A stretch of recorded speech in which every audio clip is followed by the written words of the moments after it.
오늘 주유소 가셨습니까? 아침에 뉴스를 보셨습니까? 중동 전쟁 소식이 나오고 유가가 올랐다는 이야기가 나옵니다. 그러다가 어느 날은 협상 중이라는 이야기가 나오면서 유가가 내렸다고 합니다. 그러면 내일 주유소 가격이 내려갈까 싶어서 기다립니다. 그런데 막상 주유소에 가보면 가격이 그대로이거나 오히려 올라 있습니다. 왜 이런 일이 반복될까요? 오늘 그 이유를 처음부터 끝까지 말씀드리겠습니다. 리터당 1,856원입니다. 한 달 전만 해도 이 숫자가 이렇게 높지 않았습니다. 중동에서 전쟁이 났고 기름값이 올랐습니다. 그런데 많은 분들이 이렇게 생각하십니다. 전쟁이 끝나면 내려가겠지. 조금만 참으면 되겠지. 오늘 그 생각이 맞는지 틀리는지 말씀드리겠습니다. 결론부터 드리겠습니다. 전쟁이 끝나도 기름값은 생각만큼 안 내려옵니다. 그리고 그 이유는 전쟁과 전혀 상관없는 곳에 있습니다. 지금부터 설명해 드리겠습니다. 먼저 국제 유가 상황입니다. 중동에서 전쟁이 터지면서 국제 유가가 배럴당 100달러를 넘어섰습니다. 장중 한때 119달러까지 치솟았습니다. 2022년 이후 가장 높은 수준입니다. 이란이 호르무즈 해협을 위협하면서 전 세계 원유 공급의 20%가 지나가는 이 길목이 막힐 수도 있다는 공포가 시장을 뒤흔들었습니다. 이라크 주요 유전 3곳의 생산량이 전쟁 이전 하루 430만 배럴에서 130만 배럴로 70% 가까이 줄었습니다. 공급이 줄었으니 가격이 오른 겁니다. 그런데 여기서 중요한 사실 하나가 있습니다. 전쟁이 나기 전 세계 원유 시장은 어떤 상태였을까요? 공급 과잉 상태였습니다. 기름이 남아돌고 있었습니다. 세계은행은 전쟁이 나기 전 브렌트유가 올해 배럴당 60달러까지 내려갈 것으로 전망했습니다. 전쟁만 없었다면 기름값은 오히려 떨어지는 방향이었습니다. 그러면 전쟁이 끝나면 어떻게 될까요? 과거 사례를 보면 군사적 긴장이 풀리자마자 유가가 이틀 만에 전쟁 이전 수준으로 급락한 경우도 있었습니다. 공포 심리가 빠지는 순간 가격이 빠르게 조정된다는 뜻입니다. 그렇다면 우리 주유소 가격도 같이 내려갈까요? 여기서부터가 진짜 문제입니다. 환율 이야기를 해야 합니다. 우리나라는 기름을 달러로 삽니다. 중동에서 원유를 사올 때 달러로 결제합니다. 그러니까 기름값에는 두 가지 숫자가 동시에 영향을 미칩니다. 국제유가와 환율입니다. 지금 원달러 환율이 어떻습니까? 1,500원에 육박합니다. 최근 1,506원까지 올라가며 2009년 글로벌 금융위기 이후 17년 만에 처음으로 1,500원을 돌파했습니다. 계산을 해보십시오. 국제유가가 100달러라고 합시다. 환율이 1,200원이면 우리가 원화로 내야 하는 원유 가격이 12만원입니다. 그런데 환율이 1,500원이 되면 똑같은 100달러짜리 기름을 사는데 15만원을 내야 합니다. 국제유가는 그대로인데 우리가 내는 돈은 25%가 늘어납니다. 지금 그 상태입니다. 전쟁이 끝나서 국제유가가 배럴당 70달러로 내려간다고 칩시다. 좋습니다.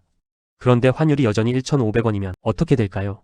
전쟁 전 유가 60달러의 환율 1,200원일 때와 비교하면 우리가 내는 원가는 오히려 더 높습니다. 유가는 내려갔는데 주유소 가격은 안 내려가는 기현상이 벌어질 수 있습니다. 이것이 지금 우리가 처한 구조입니다. 전쟁이 끝난다고 해결되지 않는 문제가 환율 안에 숨어 있습니다. 그러면 정부는 손을 놓고 있냐고요? 그렇지 않습니다. 지금 정부가 동원할 수 있는 카드를 전부 꺼내 들고 있습니다. 이재명 대통령이 직접 석유 제품 최고 가격제를 신속하게 도입하라고 지시했습니다. 정유사가 소비자에게 팔 수 있는 가격에 상한선을 설정하겠다는 겁니다. 유류세도 현재 7% 인하에서 법적 최대 한도인 30%까지 내리는 방안을 검토 중입니다. 교통세와 연동된 세금까지 합치면 실질적으로 37% 인하 효과가 생기고 휘발유 가격이 리터당 250원 가까이 내려갈 수 있다는 계산도 나옵니다. 전쟁이 장기화되면 석유 제품 수출 통제까지 검토한다고 합니다. 국내에서 파는 기름을 해외로 못 팔게 막아서 국내 공급을 늘리겠다는 겁니다. 강한 카드들입니다. 그런데 여기서 한 가지 불편한 진실이 있습니다. 정유사가 가만히 있을까요? 2022년 러시아와 우크라이나 전쟁 때 정부가 유류세를 내렸습니다. 그랬더니 정유사가 공급가를 슬그머니 올렸습니다. 정부가 한 손으로 세금을 깎아주는 동안 정유사는 다른 손으로 가격을 올렸습니다. 결과적으로 소비자가 체감하는 가격은 그대로였습니다. 아니 오히려 올랐습니다. 그해 S오일의 영업이익이 3조 원을 넘겼습니다. SK이노베이션은 4조 원에 육박하는 역대 최대 실적을 냈습니다. 전쟁이 나서 서민들이 허리띠를 졸라매는 동안 정유사들은 역대 최대 잔치를 벌였습니다. 이번에도 그러려고 할 겁니까? 지금 이재명 대통령이 담합 가격 조작은 대국민 중대범죄라고 직접 경고했습니다. 바가지라는 말도 했습니다. 산업통상자원부와 공정거래위원회가 합동 단속에 나섰습니다. 분위기가 2022년과는 다릅니다. 그런데 단속과 경고만으로 가격을 잡을 수 있을지는 아직 미지수입니다. 최고 가격제가 실제로 도입되면 정유사 마진이 강제로 눌립니다. 그러면 정유사가 국내 공급을 줄이거나 수출로 돌릴 가능성도 있습니다. 칼을 들었는데 제대로 베지 못하는 상황이 또 반복될 수 있다는 뜻입니다. 그리고 한 가지 더 말씀드리겠습니다. 유류세 인하가 처음 시작된 게 2021년 11월이었습니다. 그때부터 지금까지 연장에 연장을 거듭하며 벌써 20번째 연장입니다. 4년이 넘었습니다. 4년 동안 임시 방편을 20번 반복한 겁니다. 이게 근본 해결입니까? 언젠가 유류세 인하를 정상화하는 순간 기름값은 또 오릅니다. 그 순간이 오면 우리는 또 충격을 받게 됩니다. 그러면 앞으로 어떻게 될까요? 시나리오를 두 가지로 나눠 말씀드리겠습니다. 전쟁이 빠르게 끝나는 경우입니다. 국제유가는 단기간에 빠르게 내려갑니다. 100달러 이상에서 70달러 아래로 조정될 수 있습니다. 그런데 환율이 잡히지 않으면 우리 주유소 가격은 기대만큼 안 내려옵니다. 리터당 1,700원 안팎을 유지할 가능성이 높습니다. 전쟁 전보다는 여전히 높습니다. 전쟁이 길어지는 경우입니다. 호르무즈 해협 긴장이 계속되면 국제유가 100달러 이상이 유지됩니다. 환율도 높은 상태가 지속됩니다.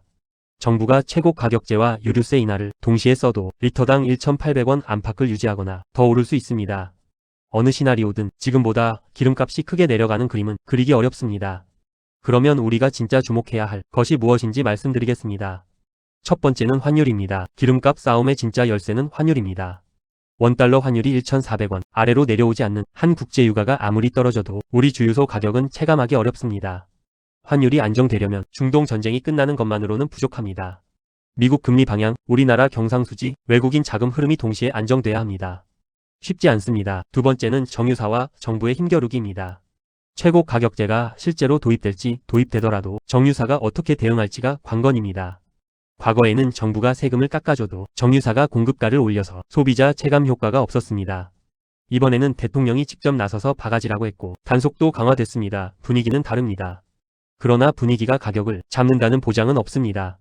세 번째는 비축유 문제입니다. 우리나라에 208일분의 비축유가 있습니다. 정부가 이걸 시장에 풀면 단기적으로 가격을 누를 수 있습니다. 실제로 산업부가 비축유 방출을 검토 중이라는 이야기도 나오고 있습니다. 그런데 비축유는 말 그대로 비상용입니다. 전쟁이 길어지면 나중에 쓸 카드가 없어집니다. 지금 쓰면 나중이 걱정이고 나중을 위해 아끼면 지금이 고통입니다.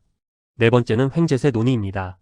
전쟁으로 정유사들이 역대 최대 실적을 낼 것이 예상되는 상황에서 그 초과 이익의 세금을 매겨 국민에게 돌려주자는 이야기가 나오고 있습니다. 유럽은 2022년에 임했습니다. 영국, 이탈리아, 스페인이 정유사에 횡재세를 부과하고 그 돈으로 국민 에너지 바우처를 지급했습니다. 우리나라에서도 같은 논의가 시작됐습니다. 국회에서 실제로 통과될지는 지켜봐야 합니다. 마지막으로 한 가지만 말씀드리겠습니다. 우리나라에 지금 208일분의 비축유가 있습니다. 정부 공식 발표 숫자입니다. 국제에너지기구 권고치의 2배가 넘습니다. 전문가들은 이번 전쟁이 길어야 한두 달이라고 봅니다. 그러면 비축유로 충분히 버틸 수 있습니다. 그런데 기름값은 지금도 오르고 있습니다. 창고에 6개월치 기름이 있는데 가격은 오릅니다. 전쟁이 끝나도 환율이 높으면 가격은 안 내립니다. 유류세 인하는 정유사가 흡수합니다. 최고 가격제는 아직 도입도 안 됐습니다. 횡재세는 국회에서 처리될지 모릅니다. 이 구조가 바뀌지 않는 한 우리 지갑에서 나가는 기름값은 쉽게 내려오지 않습니다. 전쟁이 끝났다고 주유소로 달려가지 마십시오. 가격표를 먼저 확인하십시오. 한 가지 더 말씀드리겠습니다. 우리나라 정유사들은 중동에서 원유를 사다가 정제해서 일본, 미국, 동남아시아에 팝니다. 세계 석유 제품 수출 5위권 나라입니다. 기름 한 방울 나지 않는 나라가 기술로 기름을 만들어 수출하는 나라입니다. 그런데 이 수출 시장에서 손실이 나면 어디서 메꿉니까? 국내 소비자한테서 메꿉니다. 우리 주유소에서 메꿉니다. 우리는 2번 당하는 겁니다. 국제유가 오른 것 한 번, 정유사 수출 손실 메우는 것 한 번. 이 구조가 바뀌지 않으면 전쟁이 끝나도 기름값은 우리 기대만큼 내려오지 않습니다. 지금 이 사실을 아는 것이 중요합니다. 아는 사람이 많아질수록 이 구조는 바뀔 수 있습니다. 좋아요와 구독 부탁드립니다. 감사합니다.